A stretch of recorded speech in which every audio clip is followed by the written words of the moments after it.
गुरुपूजिताय गुरुदैवताय गुरुकुलस्थायिने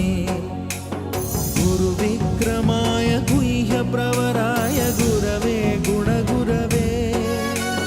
गुरुदैत्यकलक्षेत्रे गुरुधर्मसदाराध्याय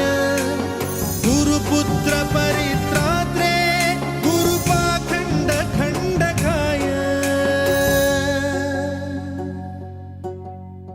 गीतसाराय गीततत्त्वाय गीतगोत्राय धीमहि गूढगुल्फाय गन्धमत्ताय गोजयप्रदाय धीमहि